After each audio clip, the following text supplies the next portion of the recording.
just don't have the energy for this. My head is on a different planet and I feel like I'm living a different life. I am unsubscribing from this drama. Well, look who's making moves. Miss Kourtney Kardashian, you sly fox. Rumor has it, it's all true, honey. She's ready to build her own empire, baby. Let's spill the tea on this one, shall we? Props to Kourtney for finally seeing the light. Took her long enough, but better late than never, right? Now, before we dive into this juicy article, let me just say, who could blame her? I mean, Kim and Kris showed her how it's done with that Dolce & Gabbana campaign. One of the shadiest things those Kardashian clan members did, according to Kourtney, was mess with her D&G gig. Kourtney had been building that relationship for a whopping 5 years. Her wedding was supposed to be the grand launch for it all, but guess what? Kim and Kris pulled a fast one on her. It's just legit copying my wedding. Like, everything that I did was like pulling like references of like 90s. Kourtney and her stylist put in some serious work. They rummaged through the archives, pulled out jaw-dropping looks, and styled those pieces like no other. But what did she get in return? A big old slap in the face. Kim and Kris hijacked her moment, stole her thunder, and turned it into their own thing. Just putting out all these vibes from my wedding with looks that we so carefully curated, and then putting it into the fashion show. Talk about shady, right? No wonder she's ready to do her own thing now. I don't blame her one bit. Dolce & Gabbana, in my humble opinion, were as shady as they come. They saw a golden opportunity to make a bigger impact, so what did they do? They ran straight to Kimberly. Apparently in Italy, Kim is a bigger deal, and they knew it would create a massive media frenzy. Well, isn't that just peachy for them?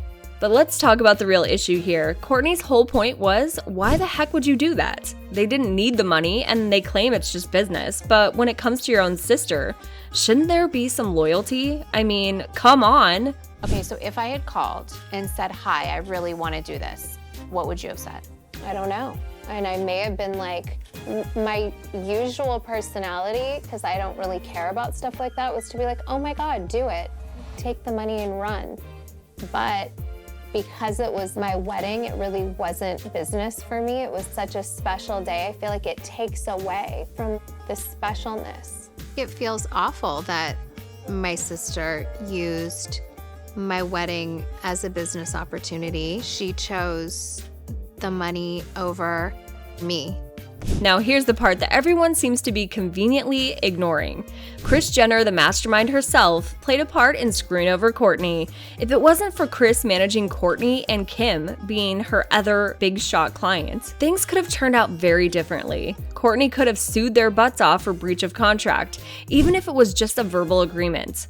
She could have gone after them for stealing her intellectual property. There are so many legal avenues she could have pursued when someone literally takes all of your hard work and leaves you high and dry.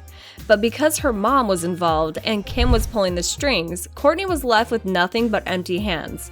It's a dirty game, my darlings. I tell ya. I think it's about communication. Mom never mentioned it to me. That's not, and it's but also, that's not fair. I don't think that's fair. Mom still I has never mentioned it, and Mom feels like she has, like, is entitled almost. I can't explain it. Like, she doesn't have to get my permission. And I'm like, no, of course, no one has to get my permission. It's about time we face the harsh truth. Kourtney has come to realize that there's only a limit to how high she can soar, no matter what opportunities come her way. Whether they are handed to her by Kris or she creates them herself, at the end of the day, anything that's considered too big, too extraordinary, or too fantastic will always go to Kim. Yeah, that's right. The hierarchy in that family is crystal clear, and now that Khloé's climbing up the ladder, she's getting a piece of the action too. So according to sources, Kourtney Kardashian made a jaw-dropping pregnancy announcement at Travis Barker's recent Blink-182 concert. And let me tell ya, that was her way of sending a clear signal that she's ready to step away from the Kardashian empire and start nurturing her own brand. Now, here's the kicker. She didn't even bother consulting the beloved Kardashian clan when she decided to whip out that sign saying, "Travis, I'm pregnant." She did it right in the middle of the show, surrounded by thousands of fans on June 16th. And guess what? It took a solid 48 hours for the rest of the Kardashian crew, Kris and Khloé, to finally respond with a half-hearted, "Oh, that's great." As for Kim, well, she couldn't be bothered until the markets open on Saturday. Seriously, guys? Now here's where things get interesting. They're saying it's very un-Kardashian of Kourtney to do her own thing like this, but you know what? She's sick and tired of them meddling in her life. She's ready to cut ties and break free. Kourtney has learned everything she possibly can from her momager, Kris Jenner. She's been on the show, played the game, and she's over it. She doesn't feel like she needs them anymore. She wants to build her own empire. According to insiders, the oldest Kardashian sister has been quietly expanding her brand, and get this, she's developing a new reality show. Yep, you heard it here first. It's gonna revolve around her, Travis, and the pregnancy journey. Now, that's some exciting news. Is Kourtney Kardashian quitting the Kardashians reality show? New reports suggest that Kourtney wants to move away from her family reality series and create a spin-off series with her husband Travis Barker and their family.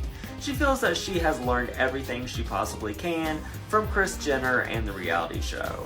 They also suggest that Kourtney has grown tired of fighting with her sister Kim and wants to concentrate on creating her own empire away from her siblings. Since Kourtney and Travis got together in early 2021, she's grown increasingly distant from the Kardashian clan. And let me tell you, it's not because she's distancing herself. No. It's because they've been throwing shade left and right, mocking Kourtney and Travis's love. First, they try to imitate Kourtney and Travis's cuteness by having Kim hop on the Pete Davidson train. But when that didn't quite hit the mark, they went back to their shady ways. And can we talk about how Kim had the audacity to talk behind the back with Dolce & Gabbana about what a drama queen, jealous hater Kourtney is? She got so mad. She said, "You're trying to copy me," but she always tries to hate on the side. She's such a hater. She said it right there on camera during a freaking business meeting. Like, seriously, Kim, that's low even for you. And let's not forget that Kourtney has been on the receiving end of comments about being the least interesting to look at. Kim had the audacity to say Kourtney was never sexy, that she never held the family down. Can you believe that? Kim has been taking these little jabs at Kourtney for ages, and it's not okay. And let's address this whole notion that Kourtney isn't sexy. Kim's logic behind that is just mind-boggling. Apparently, according to Kim, the reason Kourtney isn't considered sexy is because the men she's been with didn't want to sleep with her sister. Like, seriously? Kim, you're basing your sister's attractiveness on the preferences of the men you've slept with. Talk about twisted logic. So because the men Kim has been involved with didn't find Kourtney appealing, suddenly she's labeled as the least interesting to look at. She's the least exciting to look at. Give me a break. Kourtney has her own unique type of attraction that doesn't fit into Kim's narrow, vulgar definition of sex appeal. And let's not forget when Kim was with Kanye, he was all about that vulgarity. But Kourtney brings a different kind of allure, and just because it doesn't align with Kim's taste, she wants everyone to believe that Kourtney isn't desirable. It's a ridiculous notion, fueled by Kim's own insecurities. At the end of the day, Kim is desperately trying to make it seem like Kourtney isn't holding it down for the family because she doesn't fit into this overtly sexual box that Kim has created. They're saying that the difference between the Kourtney of today and the Kourtney before Travis entered the picture is her newfound empowerment. The petty pranks and endless drama are beneath her now, and she no longer feels the need to play along with her sisters' games. She's over the backstabbing, the need for constant one-upmanship, whether it's about money, romance, or hanging out with the so-called cool kids. Don't get me wrong, she loves her sisters dearly, but she strongly feels that she's outgrown this toxic dynamic. It's time for a break, and Travis is fully supporting her every step of the way. Now, did I come across some critics online questioning why Kourtney would leave this Kardashian empire to build her own brand? They're skeptical about her potential success, but here's my take on it. I would personally prefer to have my own humble house that I own, rather than being a guest in someone else's mansion where they confine me to a closet. Now, I'd love to hear your thoughts on this topic. Please share your opinions in the comments section below. And don't forget to subscribe to our channel for more exciting content. Hit the bell icon to receive notifications whenever we upload a new video. Thank you for watching, and we'll see you next time.